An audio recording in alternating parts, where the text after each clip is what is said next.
What is up, guys? And today I'm going to show you how to make on your very own these two beautiful cutting boards. Let's get to it.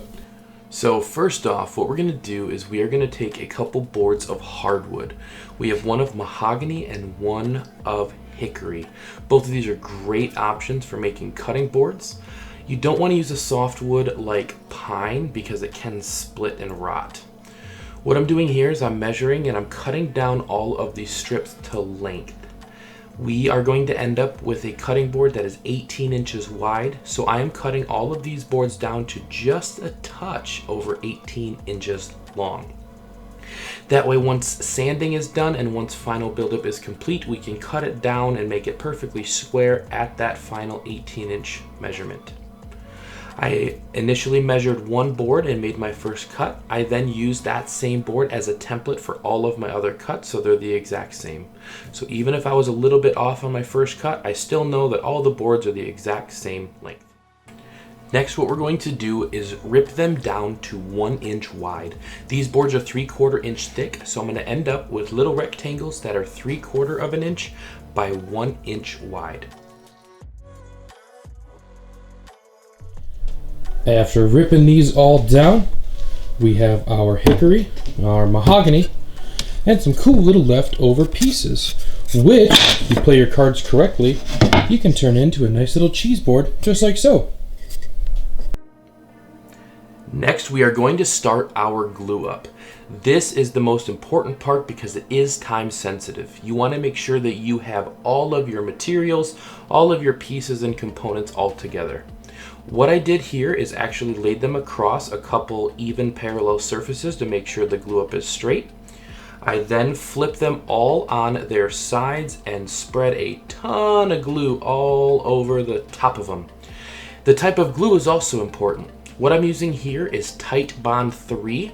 This is an indoor/outdoor glue, so it's great for outdoor projects as well, but it is one of the only true waterproof glues.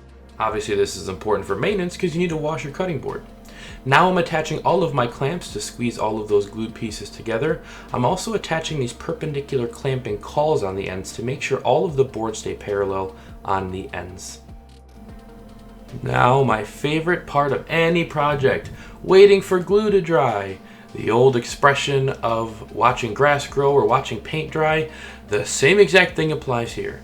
So of course, you gotta kill time somehow. So I thought it was a motorcycle racer here. I had a little bit of fun, then realized it's 10 degrees outside. Finally, I sat down and relaxed and realized that this is probably not appropriate for work. So I set that down and grabbed a nice glass of cold iced tea, much more appropriate. The glue is finally dry and is ready to get these clamps off. Now, clamping cawls are great because, like I said, it keeps those ends straight. The problem is the glue doesn't perfectly dry underneath there. So I took all of my clamps off, got everything moved and cleaned out of the way, and then I started to wipe off some of that excess glue that's sitting on there. It's really tough to sand and it wasn't perfectly dry. Thankfully, it wasn't too bad, and we got it done pretty quickly. Fortunately, I ran out of paper towels, so I had to go get some more. Now, I know I said earlier that letting the glue dry and waiting for that to dry is my least favorite part of the project, but I think I lied to you. Sanding might be. Now, while sanding is really satisfying, getting that nice smooth surface, at least watching glue dry doesn't make your arm go numb, because that's not super fun. Next thing I did is I just sanded one side and then I brought it over to my planer. Once I had one smooth side, I could put that side face down, and the planer is going to make the top of that board perfectly parallel to that smooth bottom side. You slowly take off a little bit of material. Once you have a smooth top, you flip it over and run it one more time through the bottom. This creates two super smooth, perfectly parallel sides, gets rid of any surface cracks or gaps or anything icky that you don't want. Once I had two super smooth parallel sides, I then measured that perfect 18-inch length that we were talking about earlier. I'm measuring from corner to corner to make sure the cutting board is square, and then I'll cut down the other side.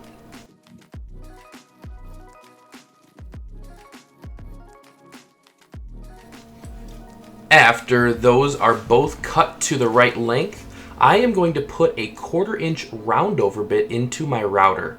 Routers create an edge profile which is going to soften and round over those edges so you don't have sharp edges on your cutting board. Because if you already have a knife in your hand and you're cutting things, why would you want to cut yourself on the cutting board too? That's just silly. Now for the final stages of the project. We are going to give it one more good sand over, but we have to do it a couple times. With sandpaper, you have different grits, and the lower the number of grit, the rougher the sandpaper is. So you start low and you work your way up to a high grit sandpaper to really get it nice and smooth. Another trick when you're sanding is to cover the entire work surface in a thin layer of pencil. When you're sanding, you're going to slowly sand off area by area, and it's going to make sure that you don't sand too much in a certain area and take off too much material. Another thing you're going to see me do here is take a little spray bottle full of water. What happens with hardwood when you're sanding is sometimes it will actually fold the ends of the wood tips over on the surface you're sanding.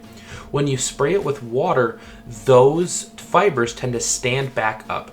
Think of it as putting shaving cream on before you shave. It stands all your little hairs up so you get a nice clean shave. Same exact principle applies here when sanding. Now for the grand reveal. After all of this hard work, I think it's time for us to take a nice little bath in mineral oil. This is what is going to protect the cutting board. It's going to get all soaked up by the wood fibers, keep it long lasting, and boy does it make that wood really pop and look pretty, huh?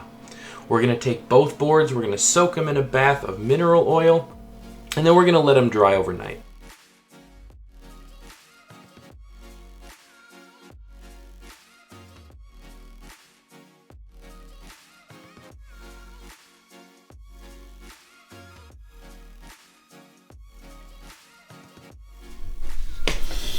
And that is it, guys. That is how you make your very own cutting boards.